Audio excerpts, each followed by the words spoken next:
ఈ guys planning లేని captain Pandya బుర్ర పని చేయడం లేదంటూ చెప్పుకొచ్చిన భారత మాజీ క్రికెటర్. అయితే ఇంతకన్నా నా లండన్ గల కారణం ఏంటో తెలుసుకోవాలనుకుంటే వీడియోని స్కిప్ చేయకుండా లాస్ట్ వరకు చూడండి. అలాగే ఈ వీడియో నచ్చితే మాత్రం ఒక లైక్ చేయడం మర్చిపోకండి. ఇక లేట్ చేయకుండా వీడియోని స్టార్ట్ చేసేద్దాం. ముంబై ఇండియన్స్ కెప్టెన్ హార్దిక్ పాండ్యా ప్రవర్తనపై తీవ్ర విమర్శలు వస్తున్నాయి. గెలిపోవడం పక్కన పెడితే పాండ్యా వైఖరి ఎవరికి నచ్చడం లేదు. రోహిత్ శర్మ స్థానంలో ముంబై కెప్టెన్గా జట్టు పగ్గాలు చేపట్టిన హార్దిక్ తొలి మ్యాచ్ నుంచే ట్రోలింగ్ గురవుతున్నారు. దీనికి తగ్గట్లు పాండ్యా తన ప్రవర్తన మారదన్నట్లు ఎవరిని లెక్క చేయడం లేదు. ఒకవైపు కెప్టెన్గా మరోవైపు బ్యాటర్గా దారుణంగా విఫలమవుతున్నారు. హార్దిక్ కెప్టెన్స్పై తాజాగా టీమిండియా మాజీ క్రికెటర్ మహమ్మద్ కైఫ్ మండిపడుతున్నారు. అరుణ్ జైట్లీ స్టేడియంలో నేడు అంటే ఏప్రిల్ 27 జరిగిన హై స్కోరింగ్ థ్రిల్లర్లో ముంబై ఇండియన్స్పై ఢిల్లీ క్యాపిటల్స్ చివరి ఓవర్లో విజయం సాధించింది.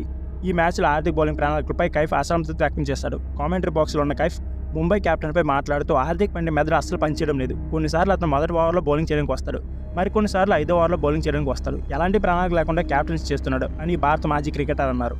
మొదట బ్యాటింగ్ చేసిన ఢిల్లీ క్యాపిటల్స్ నిర్ణీత 20 ఓవర్లో 257 పరుగులు భారీ స్కోర్ చేసింది. లక్ష్యార్థంలో ముంబై ఇండియన్స్ 20 ఓవర్లో 9 వికెట్ల నష్టానికి 247 పరుగులు చేసింది.